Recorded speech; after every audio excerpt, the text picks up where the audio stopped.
ನಮಸ್ಕಾರ. Real star ವಿಶೇಷ ಕಾರ್ಯಕ್ರಮಕ್ಕೆ ಸ್ವಾಗತ. ನಾನು ದಿವ್ಯಶ್ರೀ. ವೈದ್ಯರಾಗಿ ವೃತ್ತಿಯನ್ನ ಆಯ್ಕೆ ಮಾಡಿಕೊಳ್ಬೇಕು ಅನ್ನುವಂತಹ ನಿರ್ಧಾರವೇ ಸೇವೆ ಅನ್ನುವಂಥದ್ದು. ಹೌದು, ವೈದ್ಯರಾಗಿ ಜನಸಾಮಾನ್ಯರಿಗೆ ಉತ್ತಮ ಆರೋಗ್ಯವನ್ನ ಕೊಡಬೇಕು ಅನ್ನೋದರ ಜೊತೆಗೆ ಇವತ್ತು ಸಮಾಜಕ್ಕೆ ಬೇಕಾಗುವಂತಹ ಕೆಲವೊಂದು ಸಮಸ್ಯೆಗಳಿಗೆ ಸೂಕ್ತ ಪರಿಹಾರವನ್ನು ಒದಗಿಸಬೇಕು ಅನ್ನುವಂಥ ನಿಟ್ಟಿನಲ್ಲಿ ಸಮಾಜ ಸೇವಕರಾಗಿ ನಿಂತಿದ್ದಾರೆ ಡಾಕ್ಟರ್ ನಾಗಭೂಷಣ್ ಅವರು. ಡಾಕ್ಟರ್ ನಾಗಭೂಷಣ್ ಗುಬ್ಬಿ ತಾಲೂಕಿನ ಕಸಬಾ ಹೋಬಳಿಯ ಬೈಚನಹಳ್ಳಿಯ ಗ್ರಾಮದವರಾದ ಇವರು ಗುಬ್ಬಿಯಲ್ಲಿ ಚಾಲುಕ್ಯ ಆಸ್ಪತ್ರೆ ಸ್ಥಾಪನೆ ಮಾಡಿ 4 ವರ್ಷದಿಂದ ಸೇವೆ ಸಲ್ಲಿಸುತ್ತಿದ್ದಾರೆ. ಇಷ್ಟು ಮಾತ್ರವಲ್ಲದೆ ಹಲವು ಕ್ಲಿನಿಕ್ಗಳನ್ನು ತೆರೆದಿದ್ದಾರೆ. ಚಾಲುಕ್ಯ ಆಸ್ಪತ್ರೆ ವತಿಯಿಂದ ಸರ್ಕಾರಿ ಶಾಲೆಯ ದತ್ತು, ಕಾಡುಗೊಲ್ಲರ ತಾಯಿ ಹಾಗೂ ಮಗುವಿನ ಆರೈಕೆಗೆ ಪಣ ತೊಟ್ಟಿದ್ದಾರೆ. ಪುನೀತ್ ರಾಜ್ಕುಮಾರ್ ಅವರ ಹೆಸರಿನಲ್ಲಿ ಕಣ್ಣಿನ ಆಸ್ಪತ್ರೆ ತೆರೆದು 1,000ಕ್ಕೂ ಹೆಚ್ಚು ಉಚಿತ ಕಣ್ಣಿನ ಶಸ್ತ್ರಚಿಕಿತ್ಸೆ ಮಾಡಿದ್ದಾರೆ. 300ಕ್ಕೂ ಹೆಚ್ಚು ಉಚಿತ ಆರೋಗ್ಯ ತಪಾಸಣಾ ಶಿಬಿರ ನಡೆಸಿದ್ದಾರೆ. ಇವರಿಗೆ Zee Kannada news real star award ನೀಡೋಕೆ ನಾವು ಹೆಮ್ಮೆ ಪಡುತ್ತೇವೆ. ಸ್ವತಃ ಇವತ್ತು ನಮ್ಮ ಕಾರ್ಯಕ್ರಮದಲ್ಲಿ ಡಾಕ್ಟರ್ ನಾಗಭೂಷಣ್ ಅವರಿದ್ದಾರೆ. ಮೊದಲಿಗೆ ಅವರಿಗೆ ಕಾರ್ಯಕ್ರಮಕ್ಕೆ ಸ್ವಾಗತವನ್ನು ಕೋರೋಣ. ಸರ್, ಕಾರ್ಯಕ್ರಮಕ್ಕೆ ಸ್ವಾಗತ. ನಮಸ್ಕಾರ ಮೇಡಮ್. ವೈದ್ಯರಾಗಿ ನಾನೊಂದು ಸೇವೆಯನ್ನು ಸಲ್ಲಿಸಬೇಕು ಅಥವಾ ನಾನು ವೃತ್ತಿಯಾಗಿ ವೈದ್ಯ ವೃತ್ತಿಯನ್ನು ತಗೋಬೇಕು ಅನ್ನುವಂಥ ನಿರ್ಧಾರವೇ ಅಲ್ಲಿ ಸೇವೆ ಅನ್ನೋದು ಖಂಡಿತ ಕಾಣುತ್ತೆ. ಅದ್ರ ಜೊತೆಗೆ ಸಾಮಾಜಿಕ ಕಾರ್ಯಗಳಲ್ಲೂ ಕೂಡ ನಿಮ್ಮನ್ನು ನೀವು ನಿರಂತರವಾಗಿ ತೊಡಗಿಸ್ಕೊಳ್ತಾ ಇದ್ದೀರಿ. ಏನು ಪ್ರೇರಣೆ ಆಯಿತು? ನಿಮ್ಮ ಬಾಲ್ಯದ ಬದುಕು ಹೇಗಿತ್ತು ತಿಳಿಸ್ಕೊಡ್ಬೋದಾ? ನಾವು ವೈದ್ಯರಾಗೋದಕ್ಕೆ ಮುಖ್ಯವಾದ ಕಾರಣ ನಮ್ಮ ತಂದೆ ತಾಯಿ ಮೇಡಮ್. ಈ ಸಂದರ್ಭದಲ್ಲಿ ನಮ್ಮ ತಂದೆ ತಾಯಿನ ನೆನೆಸ್ಕೊಳ್ಳೋದಕ್ಕೆ ಇಷ್ಟಪಡ್ತೀನಿ. ಮತ್ತು ನಮ್ಮ ಅಣ್ಣ ಡಾಕ್ಟರ್ ಮುರಳೀಧರ್ ಅವರು ನಮ್ಮ ಮನೆಯಲ್ಲಿ ಮೊದಲನೇ ವೈದ್ಯರಾಗಿ ಹೊರಹೊಮ್ಮಿದ್ರು. ಅವರ ಮಾರ್ಗದರ್ಶನದಲ್ಲಿ ನಾವು ಕೂಡ ವೈದ್ಯ ವೃತ್ತಿಯನ್ನು ಆಯ್ಕೆ ಮಾಡಿದ್ದೀವಿ. ತಂದೆ ತಾಯಿ ಆಸೆ ಇತ್ತಾ ಅಥವಾ ನೀವೇ ವೈದ್ಯರಾಗಬೇಕು ಅಂತ? ನಮ್ಮ ತಂದೆ ತಾಯಿ ಆಸೆ ಇತ್ತು. ತಂದೆ ತಾಯಿ ಮೂಲತಃ ಗ್ರಾಮೀಣ ಭಾಗದಿಂದ ಬಂದಿದ್ದವರು. ಮಕ್ಕಳನ್ನ ಹೆಚ್ಚಿನ ವಿದ್ಯಾಭ್ಯಾಸ ಮಾಡಿಸ್ಬೇಕು, ವಿದ್ಯೆಯಲ್ಲಿ ಅವ್ರನ್ನ ಮುಂದುವರಿಸ್ಬೇಕು ಅನ್ನೋ ಒಂದು ಭಾವನೆ ಇತ್ತು. ಹಾಗಾಗಿ ವೈದ್ಯರನ್ನು ಮಾಡಬೇಕು ಅನ್ನೋದು ನಮ್ಮ ತಂದೆ ತಾಯಿ ಆಸೆ ಆಗಿತ್ತು. ಓಕೆ, ನಿಮ್ಮ ಬಾಲ್ಯದ ಬದುಕನ್ನು ತಿಳಿಸ್ಕೊಡ್ಬೋದಾ? ಎಲ್ಲಿ ಓದಿದ್ದು, ಯಾವ ರೀತಿ? ಮೂಲತಃ ತುಮಕೂರಿನ ಗುಬ್ಬಿ ಅಂತ ಭಾವಿಸ್ತೇನೆ ನಾನು. ನಾನು ಮೂಲತಃ ತುಮಕೂರು ಜಿಲ್ಲೆ ಗುಬ್ಬಿ ತಾಲೂಕು ಬೈಚನಹಳ್ಳಿ ಅನ್ನೋ ಚಿಕ್ಕ ಗ್ರಾಮದಲ್ಲಿ ಹುಟ್ಟಿದ್ದು. ಪ್ರೌಢ ಶಿಕ್ಷಣ ಮೈಸೂರಿನಲ್ಲಿ ಶ್ರೀರಾಮಕೃಷ್ಣ ವಿದ್ಯಾಶಾಲಾ ಅಂತ ಒಂದು ರೆಸಿಡೆನ್ಷಿಯಲ್ ಸ್ಕೂಲಲ್ಲಿ ಮಾಡಿತ್ತು. ಮತ್ತು ಪದವಿ ಪೂರ್ವ ಶಿಕ್ಷಣ ಬೆಂಗಳೂರಿನ ನ್ಯಾಷನಲ್ ಕಾಲೇಜಲ್ಲಿ ಓದಿದ್ದು. ಮತ್ತು MBBSನ ನಾನು ಕಸ್ತೂರ್ಬಾ ಮೆಡಿಕಲ್ ಕಾಲೇಜ್ ಮಂಗಳೂರು, ಮಣಿಪಾಲ್ ಯೂನಿವರ್ಸಿಟಿಯಲ್ಲಿ ಮುಗಿಸ್ಕೊಂಡು ಬಂದಿದ್ದು. ಮತ್ತು MD ಪೀಡಿಯಾಟ್ರಿಕ್ಸ್ನ Bengaluru medical college and research institute ಬೆಂಗಳೂರಲ್ಲಿ, ಅಲ್ಲಿ MD ಮುಗಿಸ್ಕೊಂಡು ಸುಮಾರು ಒಂದು 5 ವರ್ಷ ಬೆಂಗಳೂರಿನಲ್ಲೇ ಕೆಲಸ ಮಾಡಿ ನಂತರ ಗುಬ್ಬಿಗೆ ಹಾಸ್ಪಿಟಲ್ ಮಾಡ್ಕೊಂಡು ಶಿಫ್ಟ್ ಆಗಿತ್ತು ಮೇಡಮ್. ಓಕೆ, ಆಸ್ಪತ್ರೆ ನಿರ್ಮಾಣ ಅನ್ನುವಂಥದ್ದು ಇದೆಯಲ್ಲ, ಅದು ಸಣ್ಣ ವಿಷಯ ಏನಲ್ಲ. ಸುತ್ತಮುತ್ತ ಗ್ರಾಮದ ಜನರು ಆಸ್ಪತ್ರೆಗೆ ಬರ್ತಾರೆ ಅನ್ನೋದಾದರೆ ಅವ್ರಿಗೆ ಸೂಕ್ತ ವ್ಯವಸ್ಥೆಯನ್ನು ಕಲ್ಪಿಸ್ಕೊಡ್ಬೇಕು. ಅಂದರೆ ಅಂಥ ಸಿಬ್ಬಂದಿಯನ್ನು ಕೂಡ ನಿಯೋಜನೆ ಮಾಡಬೇಕು. ಆರ್ಥಿಕವಾಗಿ ಕೂಡ ಕೆಲವೊಂದು ಪ್ಲಸ್ ಮೈನಸ್ ಡೆಫಿನೆಟ್ಲಿ ಇದ್ದೇ ಇರುತ್ತೆ. ಸೊ ಆಸ್ಪತ್ರೆಗಳು ಜೊತೆಗೆ ಗುಬ್ಬಿ ತಾಲೂಕಿನಾದ್ಯಂತ ಕ್ಲಿನಿಕ್ಗಳು, ಆಗಾಗ ಶಿಬಿರಗಳನ್ನು ನಡೆಸ್ತೀರಿ. ಈ ಸವಾಲುಗಳು ಅಂತ ಏನಾದರೂ ಇತ್ತ, ಅದನ್ನ ಹೆಂಗೆ ಫೇಸ್ ಮಾಡಿದ್ರಿ ಅಂತ? ಖಂಡಿತ ಇದೆ ಮೇಡಮ್, ಖಂಡಿತ. ಗ್ರಾಮೀಣ ಭಾಗದಲ್ಲಿ ಆಸ್ಪತ್ರೆಗಳು ಮಾಡೋದು ಅಷ್ಟು ಸುಲಭವಾದ ಮಾತಲ್ಲ. ಮೊದಲನೇದಾಗಿ ಏನಾಗುತ್ತೆ, ನಾವೇನಾದ್ರು ರೂರಲ್ ಹಾಸ್ಪಿಟಲ್ ಮಾಡ್ತೀವಿ ಅಂದರೆ ನಮ್ಮ ಸುತ್ತಮುತ್ತ ಜನಗಳೇ ಡಿಸ್ಕರೇಜ್ ಮಾಡ್ತಾರೆ. ಅಲ್ಲಿ ಅಷ್ಟು ಪ್ರಾಫಿಟ್ ಇಲ್ಲ, ಅಲ್ಲಿ ಏನು ಮಾಡ್ತೀರಾ ನೀವು, ಪ್ರಾಫಿಟ್ ಇಲ್ಲ, ಅಷ್ಟು ಪ್ರಾಫಿಟ್ ಇರಲ್ಲ, ಅಲ್ಲೆಲ್ಲ ಏನು ಮಾಡ್ತೀರಾ, ಅದೊಂದು. ಮತ್ತೆ ನಮ್ಮ ವೈದ್ಯರಲ್ಲೇ ಇನ್ನೊಂದು ಮನೋಭಾವ ಇದೆ, ಅಷ್ಟೊಂದು ಓದಿ ಯಾಕೆ ಹಳ್ಳಿಗೆ ಹೋಗ್ಬೇಕು ಅನ್ನೋ ಭಾವನೆ. ಇದು ಫಸ್ಟು ವೈಯಕ್ತಿಕ ಮಟ್ಟದಲ್ಲಿ ಇದೆರಡು ಸಮಸ್ಯೆಗಳು. ನೆಕ್ಸ್ಟು ಇನ್ನು ಆಸ್ ಎ ಹಾಸ್ಪಿಟಲ್ ಮಾಡಕ್ಕೆ ಹೋದಾಗ ಏನಾಗುತ್ತೆ, ಹಾಸ್ಪಿಟಲ್ ಅಂದರೆ ತುಂಬ ಜನಕ್ಕೆ ಬರೀ ಡಾಕ್ಟರ್ಸ್ ಅಂತಾನೆ ಕಾಣಿಸುತ್ತೆ.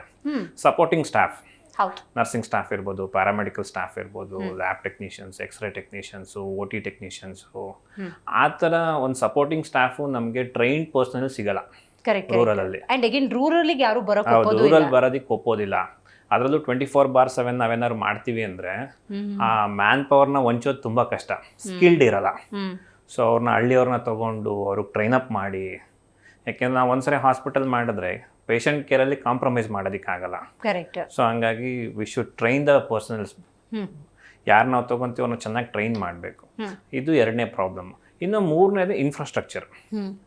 ಯಾವುದೇ ಹಾಸ್ಪಿಟಲ್ ಮಾಡಬೇಕಾದ್ರೆ, ಒಂದು speciality hospital, multi speciality hospital ಮಾಡಬೇಕಾದ್ರೆ ಅದರದ್ದೇ ಆದಂಥ ಇನ್ಫ್ರಾಸ್ಟ್ರಕ್ಚರ್ಸ್ನ ಪ್ರೊವೈಡ್ ಮಾಡಬೇಕಾಗತ್ತೆ. ನಾವು ಸುಮ್ಮನೆ ಗುಬ್ಬಿಲ್ ಮಾಡಿದ್ದೀವಿ, ಸುಮ್ಮನೆ ಮಲಗಿದ್ದು ಎದ್ದೋಗೋ ಥರ ಮಾಡಬಾರ್ದು. ಅಲ್ಲಿ ಬೇಕಾದಂಥ ಎಕ್ಸ್ರೇ ಮಷಿನ್ ಇರ್ಬೋದು, ಡಯಾಲಿಸಿಸ್ ಮಷಿನ್ ಇರ್ಬೋದು, ಎಕೋ ಮಷಿನ್ ಇರ್ಬೋದು, ಸ್ಕ್ಯಾನಿಂಗ್ ಮಷಿನ್ ಇರ್ಬೋದು, ಇದನ್ನೆಲ್ಲ ಪ್ರೊವೈಡ್ ಮಾಡಬೇಕು. ಇದಕ್ಕೆಲ್ಲ ಕ್ಯಾಪಿಟಲ್ ಇನ್ವೆಸ್ಟ್ಮೆಂಟ್ ಸ್ವಲ್ಪ ಜಾಸ್ತಿ ಆಗುತ್ತೆ. ಸೊ ಅದಕ್ಕೆಲ್ಲ ಸ್ವಲ್ಪ ಧೈರ್ಯ ಮಾಡಬೇಕು. ಮತ್ತು ಎಕನಾಮಿಕ್ ಸೋರ್ಸಸ್ನ ಹುಡುಕೋಬೇಕು. ಬ್ಯಾಂಕ್ ಲೋನ್ಸ್ ಇರ್ಬೋದು, ಇನ್ವೆಸ್ಟರ್ಸ್ ಇರ್ಬೋದು, ಅದನ್ನೆಲ್ಲ ಸರಿಗೂಡಿಸ್ಕೊಂಡು ಮಾಡಿ ಮುಂದೆ ಹೋದಾಗ ಯಶಸ್ಸು ಕಾಣ್ಬೋದು madam. So it's not an easy to start a ನನ್ನ ಪ್ರಕಾರ ಆ ಸಿರಂಜಿಂದ ಹಿಡಿದು ನೀವು ಆ ಸ್ಕೆಥಾಸ್ಕೋಪ್ ಇಂದ ಹಿಡಿದು ಆ ಡಯಾಲಿಸಿಸ್ ಮೆಷಿನ್ ವರ್ಗೂ ಕೂಡ ಟೂ ಎಕ್ಸ್ಪೆನ್ಸಿವ್. ಅಂಡ್ ಈಗ ಒಂದು ಸೂಜಿನೂ ಕೂಡ ಒಬ್ರಿಗೆ ಯೂಸ್ ಮಾಡಿದ್ ಮತ್ತೊಂದು ಯೂಸ್ ಮಾಡಂಗಿಲ್ಲ ಅಂತ ಒಂದು ಸಿಚುವೇಶನ್ ಇರುತ್ತೆ. ಎಕನಾಮಿಕಲಿ ನಿಮಗೆ ಯಾರು ಜೊತೆಯಾಗಿ ನಿಂತ್ಕೊಂಡ್ರು, ಯಾರು ನೆನಪಿಸ್ಕೊಳಕ್ ಬಯಸ್ತೀರಿ ಈ ಸಂದರ್ಭದಲ್ಲಿ ಅಂತ? ಎಕನಾಮಿಕಲಿ ಯಾರೂ ಸಹಾಯ ಮಾಡಲಿಲ್ಲ ನನಗೆ. ನಮ್ಮ ತಾಯಿ ಮಾತ್ರ ಆತ್ಮಸ್ಥೈರ್ಯ ಕೊಟ್ಟರು. ನಾನು ನನ್ನ ವೈಫು ಡಾಕ್ಟರ್ ರಶ್ಮಿ ಅಂತೇಳಿ ನನ್ನ ವೈಫು ಇಬ್ಬರು ಪ್ರೊಫೆಷ್ನಲ್ ಲೋನ್ಸ್ ತಗೊಂಡು ಹಾಸ್ಪಿಟಲ್ನ ಸ್ಟಾರ್ಟ್ ಮಾಡಿದ್ವಿ. ನಮ್ಮ ಅಣ್ಣ ಕೂಡ ಸಹಾಯ ಮಾಡಿದ್ರು. ಈ ಟೈಮಲ್ಲಿ ನಮ್ಮ ತಂಗಿ ಬಾವ ಅವರು ಕೂಡ ಡಾಕ್ಟರ್ಸ್, ಅವರಿಬ್ರು ಗೌರ್ಮೆಂಟ್ ಸೆಟಪ್ ಅಲ್ಲಿ ಇದ್ದಾರೆ. ಅವರು ಕೂಡ ಮಾರಲ್ ಸಪೋರ್ಟ್ ಕೊಟ್ಟಿದ್ದಾರೆ, ಮತ್ತೆ ಟೆಕ್ನಿಕಲ್ ಆಸ್ಪೆಕ್ಟ್ಸ್ ಅಲ್ಲಿ ನನ್ನ ಗೈಡ್ ಮಾಡಿದ್ದಾರೆ. ಸೊ ಇಷ್ಟು ಜನ ನೆನೆಸ್ಕೊಳಕ್ ಇಷ್ಟಪಡ್ತೀನಿ. ಕುಟುಂಬವೇ ವೈದ್ಯ ವೃತ್ತಿಯನ್ನ ನಡೆಸ್ತಾ ಇದೆ, ಸೇವೆಯನ್ನ ಮಾಡ್ತಾ ಇದ್ರಿ. ನಿಮ್ಮ ಕುಟುಂಬದ ಬಗ್ಗೆ ತಿಳಿಸ್ಕೊಡಿ ಹಾಗಾದ್ರೆ. ನಮ್ಮ ತಂದೆ BM ಮಾರಯ್ಯ ಅಂತೇಳಿ ಇನ್ಕಮ್ ಟ್ಯಾಕ್ಸ್ ಡಿಪಾರ್ಟ್ಮೆಂಟ್ ಅಲ್ಲಿ ಇದ್ರು. ರಿಟೈರ್ಡ್ ಆದ್ಮೇಲೆ ಎಕ್ಸ್ಪೈರ್ಡ್ ಆದ್ರು. ಅವ್ರಿಗೆ ನಮ್ಮ ತಾಯಿ ಜಯಮ್ಮ ಅಂತ ಹೇಳಿ. ನಾವು 3 ಜನ ಮಕ್ಕಳು. ಮೊದಲನೇದಾಗಿ ನಮ್ಮ ಅಣ್ಣ ಡಾಕ್ಟರ್ ಮುರಳೀಧರ್ ಅಂತೇಳಿ, ಅವರು professor and HOD orthopaedic department, Tumakuru Sridevi medical ಕಾಲೇಜಲ್ಲಿ ಇದ್ದಾರೆ. ಮತ್ತೆ ನಮ್ಮ ಅತ್ತಿಗೆಯವರು ಡಾಕ್ಟರ್ ಆಶಾ ಅಂತ ಹೇಳಿ ಗೈನಕಾಲಜಿಸ್ಟ್ ಅವರು. ನಾನು 2ನೇ ಮಗ ನಮ್ಮ ಮನೇಲಿ, ನಾನು ಪಿಡಿಯಾಟ್ರಿಷನ್. ನನ್ನ ವೈಫು ಡಾಕ್ಟರ್ ರಶ್ಮಿ ಅಂತೇಳಿ ಅವರು ಫಿಸಿಷಿಯನ್. ಮತ್ತೆ ನಮ್ಮ ತಂಗಿ ಬಾವ ಇಬ್ರು ಗೌರ್ಮೆಂಟ್ ಸೆಟಪ್ ಅಲ್ಲಿ ಪಿಡಿಯಾಟ್ರಿಕ್ಸ್ ಆಗಿ ವರ್ಕ್ ಮಾಡ್ತಾರೆ. ಒಬ್ರು BBMP ಇದ್ದಾರೆ, ಇನ್ನೊಬ್ರು ದೇವನಹಳ್ಳಿ ತಾಲೂಕ್ ಹಾಸ್ಪಿಟಲ್ ವರ್ಕ್ ಮಾಡ್ತಾ ಇದ್ದಾರೆ. ಸೊ ಹಂಗಾಗಿ ನಮ್ಮ ಮನೇಲಿ 6 ಜನ ಡಾಕ್ಟರ್ಸ್ ಇದ್ದೀವಿ. Okay right.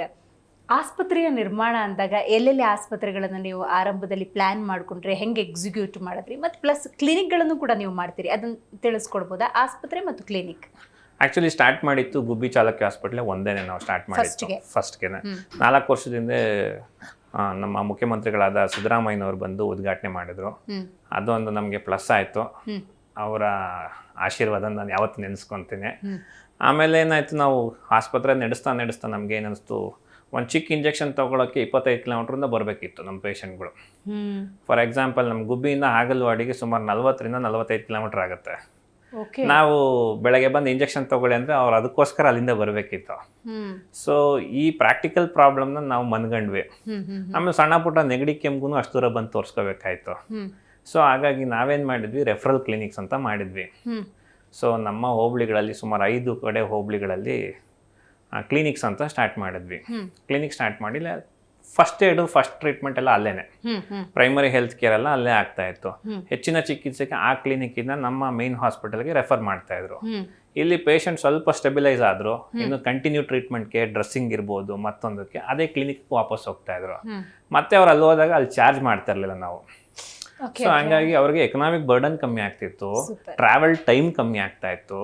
Over all health benefit, ಒಂದು ಹೆಲ್ತ್ ಅವೇರ್ನೆಸ್ ಒಂದು ಸರ್ಕಲ್ ತರ ಕ್ರಿಯೇಟ್ ಮಾಡಿದ್ವಿ ಗುಬ್ಬಿಲಿ.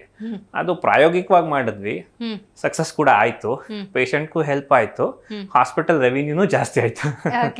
ಅಂದ್ರೆ ಕೊಟ್ರೆ ಬರುತ್ತೆ. Very nice. ಬಟ್ ಆ ಭಾಗದ ಜನಕ್ಕೆ ನಾನು ಇವತ್ತಿಗೂ ಕೂಡ ಸರ್ಕಾರಿ ಆಸ್ಪತ್ರೆಗಳು ತೀರಾ ಕೆಳಮಟ್ಟದಲ್ಲಿದೆ ಅಂತ ಹೇಳಲಾರೆ, ಅದರ ತಕ್ಕ ಮಟ್ಟಿಗಂತೂ ಇಲ್ಲ. ಬಹುತೇಕ ಸರ್ಕಾರಿ ಶಾಲೆಗಳಿರ್ಬೋದು ಅಥವಾ ಆಸ್ಪತ್ರೆಗಳಿರ್ಬೋದು, ಮೂಲಭೂತವಾಗಿ ಹಲವಾರು ಕಡೆ ಸೌಲಭ್ಯಗಳಿಲ್ಲ. ನೀವು ಒಂದು ರೀಸನಬಲ್ ಒಂದು ಅಮೌಂಟಲ್ಲಿ ಸೂಕ್ತ ರೀತಿಯ ವ್ಯವಸ್ಥೆಯನ್ನು ಆರೋಗ್ಯದ ವಿಚಾರವಾಗಿ ಕಲ್ಪಿಸ್ಕೊಡ್ತಿರೋದು ಆ ಊರಿನ ಆ ಹೋಬಳಿಗಳ ಜನಕ್ಕೆ ಹೆಂಗೆ ಇಷ್ಟ ಆಗಿದೆ, ಹೆಂಗೆ ನಿಮ್ಮನ್ನು ಒಪ್ಪಿಕೊಂಡಿದ್ದಾರೆ ಅಂತ ನಿಮ್ಗಿರುವಂತ? ಖಂಡಿತವಾಗ್ಲೂ ಇದೊಂದು ಆಕ್ಚುಲಿ ಚಾಲೆಂಜ್ ಅಂತ ಅನಿಸ್ತು ಸ್ಟಾರ್ಟಿಂಗ್ ಅಲ್ಲಿ. ಮತ್ತೆ ಮೇಲಾಗಿ ನಮ್ ಗುಬ್ಬಿ ತಾಲೂಕ್ ಹಾಸ್ಪಿಟಲ್ ಚೆನ್ನಾಗಿದೆ, ಫೆಸಿಲಿಟೀಸ್ ಎಲ್ಲ ಚೆನ್ನಾಗಿದೆ, ಎಲ್ಲ ಸ್ಪೆಷಲಿಸ್ಟ್ ಡಾಕ್ಟರ್ಸ್ ಇದ್ದಾರೆ, ದೇ ಆರ್ ಡೂಯಿಂಗ್ ವೆಲ್. ಆಮೇಲೆ ನಮ್ಗೆ ಏನಾಯ್ತು ಪ್ರಾಬ್ಲಮ್, ಒನ್ಸ್ ಅವ್ರು ಪ್ರೈವೇಟ್ ಬಂದಾಗ ನೀವು ಹೇಳ್ದಂಗೆ ಕಾಸ್ಟ್ ಆಫ್ ಮೆಡಿಕಲ್ ಎಕ್ಸ್ಪೆಂಡಿಚರ್ ಜಾಸ್ತಿ ಆಗುತ್ತೆ. ಹೌದು. ಸೊ ನಾವು ಅವಾಗ ಏನ್ ಮಾಡಿದ್ವಿ, ರೂರಲ್ ಅಲ್ಲಿ ಇನ್ನು ಒಂದು ಮೇನ್ ಸಮಸ್ಯೆ ನಾವಿಲ್ಲಿ ಗಮನ ಹರಿಸ್ಬೇಕಾಗಿರೋದು, ತುಂಬಾ ಜನಗಳಿಗೆ ಇನ್ಶೂರೆನ್ಸ್ ಇರಲ್ಲ, ಆರೋಗ್ಯ ವಿಮೆ ಇರಲ್ಲ, ಕ್ಯಾಶ್ಲೆಸ್ ಟ್ರೀಟ್ಮೆಂಟ್ ಸಿಗ್ತಾ ಇರಲ್ಲ. ಆಮೇಲೆ ತುಂಬಾ ಜನಕ್ಕೆ ಯಶಸ್ವಿನಿ ಕಾರ್ಡ್ ಕೂಡ ಇರಲ್ಲ. ಕರೆಕ್ಟ್. ಈ ಎರಡೂ ಇಲ್ಲದೆ ಇರೋರಿಗೆ ತುಂಬಾ ಕಷ್ಟ, ಟ್ರೀಟ್ಮೆಂಟ್ ಕಾಸ್ಟ್ಲಿ ಅನ್ಸಕ್ ಶುರು ಮಾಡುತ್ತೆ. ಸೊ ನಾವೇನ್ ಮಾಡಿದ್ವಿ, ಯಾರಿಗೆಲ್ಲ ಯಶಸ್ವಿನಿ ಕಾರ್ಡ್ ಇಲ್ಲ, ಯಾರಿಗೆಲ್ಲ ಧರ್ಮಸ್ಥಳದ ಆರೋಗ್ಯ ರಕ್ಷಾ ಕಾರ್ಡ್ ಇಲ್ಲ, ಮತ್ತೆ ಯಾರ ಹತ್ರ ಎಲ್ಲ ಇನ್ಶೂರೆನ್ಸ್ ಇಲ್ಲ, ಅವ್ರಿಗೆ ನಮ್ಮದೇ ಆಸ್ಪತ್ರೆಯಲ್ಲಿ ಒಂದು ಇನ್ಶೂರೆನ್ಸ್ ಸ್ಕೀಮ್ ಮಾಡಿದ್ವಿ. ಚಾಲುಕ್ಯ 365 ಹೆಲ್ತ್ ಕಾರ್ಡ್ ಅಂತ ಮಾಡಿದ್ವಿ. 365 ಅಂದರೆ ಏನಿಲ್ಲ, ದಿನಕ್ಕೆ ₹1 ಸ್ಪೆಂಡ್ ಮಾಡೋ ಥರ. ಅಟ್ಲೀಸ್ಟ್ ಅವ್ರ ಅರ್ನಿಂಗ್ಸಲ್ಲಿ ₹1 ದಿನದಲ್ಲಿ ಅವ್ರ ಫ್ಯಾಮಿಲಿಗೋಸ್ಕರ ಹೆಲ್ತ್ಗೆ ಎತ್ತಿಡೋ ಥರ ಮಾಡಿದ್ವಿ. ಸೊ ಅದರಲ್ಲಿ ಸುಮಾರು ಒಂದು 3,000 ಕುಟುಂಬಗಳನ್ನ ನಾವು ಇನ್ಕ್ಲೂಡ್ ಮಾಡಿದ್ವಿ. ಅಂದರೆ ಅವರು ₹365 ಕೊಟ್ಬಿಟ್ಟು ಆ ಹೆಲ್ತ್ ಕಾರ್ಡ್ ಮಾಡಿಸ್ಕೊಂಡ್ರೆ ಆ ಫ್ಯಾಮಿಲಿಲಿ 5 ಜನ ಮೆಂಬರ್ಸ್ಗೆ ಸುಮಾರು 30,000ವರೆಗೂ ರಿಯಾಯಿತಿ ದರದಲ್ಲಿ ನಾವು ಟ್ರೀಟ್ಮೆಂಟ್ ಕೊಡೋಕೆ ಶುರು ಮಾಡಿದ್ವಿ. ಸೊ ಹಾಗಾಗಿ ಸ್ವಲ್ಪ ರೂರಲ್ ಪೇಷಂಟ್ಸ್ಗೆ ನಮಗೆ ಹತ್ರ ಆಗಕ್ಕೆ ಶುರುವಾದ್ರು. ಅವ್ರಿಗೆ ಬರ್ಡನ್ ಎಷ್ಟು ನಾವು ಸಾಧ್ಯವಾಯಿತು ತಗ್ಸಕ್ಕೆ ಶುರು ಮಾಡಿದ್ವಿ. ಅದು ಕೂಡ ಒಂದು ನಮ್ಮ ಹಾಸ್ಪಿಟಲ್ ಸಕ್ಸಸ್ಗೆ ಕಾರಣ ಅಂತ ಅನ್ಕೊಂಡಿದ್ದೀನಿ. ಓಕೆ ಓಕೆ, ಖಂಡಿತವಾಗ್ಲೂ. ಇದ್ರ ಜೊತೆಗೆ ನನಗೆ ಕುತೂಹಲ ಅನ್ಸಿದ್ದು ಚಾಲುಕ್ಯ ಅನ್ನುವಂಥ ಹೆಸರು. ಇದು ಹೆಂಗೆ ಬಂತು ಮನಸ್ಸಿಗೆ ಅಂತ? ಬೇಸಿಕಲಿ ನಾನೊಬ್ಬ ಕನ್ನಡ ಅಭಿಮಾನಿ. ನಾನು ಅನ್ಕೊಂಡಿರೋದು ದೇಹ ಮಣ್ಣಿಗಾದರೆ ಉಸಿರು ಕನ್ನಡಕ್ಕೆ ಅಂತ ಅನ್ಕೊಂಡಿದ್ದೀನಿ. ಅದ್ಭುತ ಅದ್ಭುತ. ಹಾಗಾಗಿ ನಾವು ಯಾವ್ದಾದ್ರು ಕನ್ನಡಕ್ಕೆ ಸಂಬಂಧಪಟ್ಟಿತ್ತು ಏನಾದ್ರು ಹಾಸ್ಪಿಟಲ್ಗೆ ಹೆಸರಿಡಬೇಕು ಅಂದಾಗ ಯಾವ್ದಾದ್ರು ರಾಜವಂಶಗಳ ಹೆಸರಿಡೋಣ ಅಂತ ಅನ್ಕೊಂಡ್ವಿ. ಆವಾಗ ನಮ್ಮ ಮುಂದೆ ಬಂದಿತ್ತು ಕದಂಬ, ಹೊಯ್ಸಳ ಮತ್ತೆ ಚಾಲುಕ್ಯ 3 ಹೆಸರು ಬಂತು. ಅದರಲ್ಲಿ ನಾವು ವೈಯಕ್ತಿಕವಾಗಿ ಚಾಲುಕ್ಯನ ಸೆಲೆಕ್ಟ್ ಮಾಡಿದ್ವಿ. ಇಡೀ ಭಾರತ ದೇಶವನ್ನ ಆಳದಂತ ಒಂದು ರಾಜವಂಶ ಅದಿರ್ಲಿ ಅಂತ ಹೇಳಿ ಆ ಹೆಸರನ್ನ ಸೆಲೆಕ್ಟ್ ಮಾಡಿದ್ವಿ. ಸೂಪರ್. ಇದನ್ನ ನಮ್ಮ CM ಸಿದ್ದರಾಮಯ್ಯನವ್ರು ಕೂಡ ಬಹಳ ಅಪ್ರಿಶಿಯೇಟ್ ಮಾಡಿದ್ರು. ಆ ಟೈಮಲ್ಲಿ ಅವರು ಬಾದಾಮಿ ಶಾಸಕರಾಗಿದ್ರು. ಅದ್ಭುತ. ಬಹಳ ಖುಷಿ ಪಟ್ರು. ಹೌದು ಹೌದು, ಖಂಡಿತವಾಗ್ಲೂ. ಇದ್ರ ಜೊತೆಗೆ ನೀವಾಗಲೇ ಹೇಳಿದ್ರೆ ಇನ್ಶೂರೆನ್ಸ್ ಬಗ್ಗೆ ಅವೇರ್ನೆಸ್ ಕೊಡುವಂಥದ್ದು, ₹1 ಸ್ಪೆಂಡ್ ಮಾಡಿ ತನ್ನ ಕುಟುಂಬದ ಆರೋಗ್ಯಕ್ಕೆ ಅವರು ಏನಾದರೂ ಕಾಂಟ್ರಿಬ್ಯೂಟ್ ಮಾಡೋದು ಅಂಡ್ ಏನು ಎನಿ ಎಮರ್ಜೆನ್ಸಿ ಅಂತ ಹೇಳಿದ್ರೆ ಅದು ಹೆಲ್ಪ್ ಮಾಡೋದೆ ಅಂತ ಹೇಳಿ ಯಶೋಧ ಅನ್ನುವಂಥ ಸ್ಕೀಮ್ ಕೂಡ ಅದೇನದು ಅಥವಾ ಬೇರೆ? ಹೌದು ಮೇಡಮ್, ತಾಯಿ ಯಶೋಧ ಅಂತ ಇನ್ನೊಂದು ಸ್ಕೀಮ್ ಮಾಡಿದ್ವಿ. ಅಲ್ಲೇನಾಗಿದೆ, ನಮ್ಮ ಗುಬ್ಬಿ ತಾಲೂಕಿನಲ್ಲಿ ಸ್ವಲ್ಪ ಕಾಡುಗೊಲ್ಲ ಸಮುದಾಯ, ಯಾದವ ಸಮುದಾಯ ಜಾಸ್ತಿ ಇದ್ದಾರೆ. ಅವರಲ್ಲಿ ಈಗ ಕೂಡ ಕೆಲವು ಮೌಢ್ಯಗಳನ್ನ ಆಚರಿಸ್ತಾರೆ. ಅದರಲ್ಲಿ ಒಂದು ಮೌಢ್ಯ ಏನಂದ್ರೆ ಬಾಣಂತಿಯರನ್ನ ಸುಮಾರು 9 ದಿನಗಳ ಕಾಲ ಮನೆಯೊಳಗೆ ಸೇರ್ಸಲ್ಲ ಅವರು. ಈಗ ನೀವು ಮೋಸ್ಟ್ ಆಫ್ ದ ಹಾಸ್ಪಿಟಲ್ ನೋಡ್ಬೋದು, ಒಂದು ಡೆಲಿವರಿ ಆದ್ಮೇಲೆ 3ನೇ ದಿವಸ ನೋಡ್ಕೊಂಡು 4ನೇ ದಿವಸಕ್ಕೆ ಡಿಸ್ಚಾರ್ಜ್ ಮಾಡ್ಬಿಡ್ತೀವಿ. ಈ ಗೊಲ್ಲರಹಟ್ಟಿ ಈ ಭಾಗದಲ್ಲಿ ಎಕ್ಸಾಕ್ಟ್ಲಿ 4ನೇ ದಿವಸಕ್ಕೆ ಹಾಸ್ಪಿಟ್ಲಿಂದ ನಾವು ಡಿಸ್ಚಾರ್ಜ್ ಮಾಡಿದ್ಮೇಲೆ ಇನ್ನು 9 ದಿವಸ ಅಂದ್ರೆ ಮಧ್ಯದಲ್ಲಿ 6 ದಿವಸ ಅವ್ರು ಹೊರಗಡೆ ಇರಬೇಕಾಗ್ತಿತ್ತು. ಸೊ ನಾವೆಷ್ಟು ಮಾಧ್ಯಮದಲ್ಲಿ ನ್ಯೂಸ್ ಪೇಪರ್ ಅಲ್ಲೆಲ್ಲ ನೋಡಿದೀವಿ, ಮಗು ತೀರ್ಕೊಂತು, ತುಂಬಾ ಚಳಿ ಬಂದು ತೀರ್ಕೊಂತು, ತಾಯಿ ಅನಾರೋಗ್ಯ ಆಯ್ತು, ಇದೆಲ್ಲ ಬಾಣಂತಿಗೆಲ್ಲ ಒಂದು ಸುರಕ್ಷತೆ ಅನ್ನೋದು ಇರ್ತಿರ್ಲಿಲ್ಲ. ಸೊ ಹಾಗಾಗಿ ನಾವೇನ್ ಮಾಡಿದ್ವಿ, ಒಂದು ತಾಯಿ ಯಶೋಧ ಯೋಜನೆ ಅಂತ ಮಾಡಿದ್ವಿ. ಅದರಲ್ಲಿ ಕಾನ್ಸೆಪ್ಟ್ ಸಿಂಪಲ್. ಅವರು ಒಂದು ಡೆಲಿವರಿಗೆ 3 ಡೇಸ್ಗೆ ಏನು ಪ್ಯಾಕೇಜಲ್ಲಿ ಪೇ ಮಾಡ್ತಾ ಇದ್ರು ಅಷ್ಟೇ ಪೇ ಮಾಡಿಸ್ಕೊಂಡು ಇನ್ನು ಎಕ್ಸ್ಟ್ರಾ 6 ಡೇಸ್ನ without charging we use to keep them in hospital. At least let the baby and mother be safe. ತಾಯಿ ಮಗು ಸುರಕ್ಷಿತವಾಗಿ ಮನೆಗಂತೂ ಹೋಗಲ್ಲ. ಸೊ ಈ ರೀತಿ ಕೆಲವು ಊರುಗಳಲ್ಲಿ ಈ ತರ ಆಗ್ತಾ ಇದೆ ಅಂತ ಗೊತ್ತಾದ್ರೆ ಒಂದು ಅವ್ರ ಮೌಢ್ಯನ ಅವರು ಅರ್ಥ ಮಾಡ್ಕೊಂತಾರೆ, ಇನ್ನೊಂದು ನಮ್ದೊಂದು ಸಾಮಾಜಿಕ ಕಳಕಳಿ ಅನ್ನೋದನ್ನ ನಾವು ತೋರಿಸ್ಬೇಕಾಗತ್ತೆ. ಆ ಇದ್ರಲ್ಲಿ ಮಾಡಿದ್ವಿ. ಈ ತಾಯಿ ಯಶೋಧ ಯೋಜನೆನ ನಮ್ಮ ಪಾಪಣ್ಣನವರು ಉದ್ಘಾಟನೆ ಮಾಡಿದ್ರು. ಅವರು ಗೊಲ್ಲ ಸಮುದಾಯದ ಮುಖಂಡರು ಕೂಡ ಮತ್ತೆ ಕರ್ನಾಟಕ ಕೃಷಿಕ ಸಮಾಜದ ಅಧ್ಯಕ್ಷರು ಕೂಡ ಅವರು ಅವೇರ್ನೆಸ್ ಕ್ರಿಯೇಟ್ ಮಾಡೋದಕ್ಕೆ ಹೆಲ್ಪ್ ಮಾಡಿದ್ರು. ಮತ್ತೆ ನಮ್ಮ ಭಾರತಿ ಶ್ರೀನಿವಾಸ್ ಅವರು ತುಮೂಲ್ ನಿರ್ದೇಶಕಿ, ಅವರು ಕೂಡ ಇದ್ರ ಬಗ್ಗೆ ಬಹಳಷ್ಟು ಒತ್ತು ನೀಡಿದ್ರು. ಸೊ ಹಾಗಾಗಿ ಎಷ್ಟೋ ಹಳ್ಳಿಗಳಲ್ಲಿ ಸ್ವಲ್ಪ ಈಗ ಅವೇರ್ನೆಸ್ ಕ್ರಿಯೇಟ್ ಮಾಡ್ತಾ ಇದೆ. ಗೊಲ್ಲರಹಟ್ಟಿಗಳಲ್ಲಿ ಅವೇರ್ನೆಸ್ ಕ್ರಿಯೇಟ್ ಆಗಿದೆ ನಮ್ಮ ಭಾಗದಲ್ಲಿ. ಓಕೆ, ಚಾಲುಕ್ಯ 365 ಅಂದ್ರೆ ನೀವು ₹1 ಹೇಳಿದ್ರಲ್ಲ, ಅದೇ ಯೋಜನೆ ಅಥವಾ ಬೇರೆ? ಇದು ಬೇರೆ, ಅದು ಬೇರೆ. ಓಕೆ, ಇದು ಯಾವ ಯೋಜನೆ? ಇದು ಇನ್ಶೂರೆನ್ಸ್. 365 ಕಾರ್ಡ್ ಅನ್ನೋದು ಒಂದು ಇನ್ಶೂರೆನ್ಸ್, ಹೆಲ್ತ್ ಇನ್ಶೂರೆನ್ಸ್ ತರ. ತಾಯಿ ಯಶೋಧ ಅನ್ನೋದು ಬರೀ ಕಾಡುಗೊಲ್ಲ ಸಮುದಾಯಕ್ಕೆ ವಿಶೇಷವಾಗಿ ಸಾಮಾಜಿಕ ಕಳಕಳಿಯಿಂದ ಮಾಡಿರುವಂತದ್ದು, ತಾಯಿ ರಕ್ಷಣೆಗೋಸ್ಕರ. ಚಾಲುಕ್ಯ 365 ಅದು ಹೆಲ್ತ್ ಇನ್ಶೂರೆನ್ಸ್ ಮೇಡಮ್. ನಾನು ಹೇಳಿದ್ನಲ್ಲ, ₹1 ಅಂತೆ ಪ್ರತಿ ವರ್ಷ ತಗೊಂಡ್ರೆ 5 ಜನಕ್ಕೆ ಒಂದು 30,000ದಷ್ಟು ಹೆಲ್ತ್ ಬೆನಿಫಿಟ್ಸ್ ನ ರಿಯಾಯಿತಿ ದರದಲ್ಲಿ ಕೊಡುವಂತ ಯೋಜನೆ ಮೇಡಮ್. ಪುನೀತ್ ರಾಜ್ಕುಮಾರ್ ಅವರ ಹೆಸರಲ್ಲಿ. ಪುನೀತ್ ರಾಜ್ಕುಮಾರ್ ಅವರ ಅಭಿಮಾನಿನ ನೀವು ಅಥವಾ ಯಾವ ಕಾನ್ಸೆಪ್ಟ್ ಅಲ್ಲಿ ಕಣ್ಣಿನ ಆಸ್ಪತ್ರೆ? ಓಕೆ, ಆಕ್ಚುಲಿ ಹೇಳ್ಬೇಕಂದ್ರೆ ನಾವು ರಾಜ್ಕುಮಾರ್ ವಂಶದ ಅಭಿಮಾನಿಗಳು. ನಮ್ಮ ಅಣ್ಣವರಿಂದನೂ ನಮ್ಮ ಮನೇಲಿ ಎಲ್ಲರೂ ಅಭಿಮಾನಿಗಳು. ನಮ್ಮ ಆಸ್ಪತ್ರೆ ಇನಾಗ್ರೇಷನ್ಗೆ ಪುನೀತ್ ಕೂಡ ಅವ್ರನ್ನ ಕೂಡ ಇನ್ವೈಟ್ ಮಾಡಿದ್ವಿ, ನಾವು ಅಪ್ಪು ಅವ್ರನ್ನ ಕೂಡ ಇನ್ವೈಟ್ ಮಾಡಿದ್ವಿ. ನಮ್ಮ ಆಸ್ಪತ್ರೆ ನವೆಂಬರ್ 1ನೇ ತಾರೀಕು ಇನಾಗ್ರೇಷನ್ ಆಯಿತು. ದುರದೃಷ್ಟವಶಾತ್ ಅಕ್ಟೋಬರ್ 29ಕ್ಕೆ ಪುನೀತ್ ಅವರು ಎಕ್ಸ್ಪೈರ್ಡ್ ಆದರು.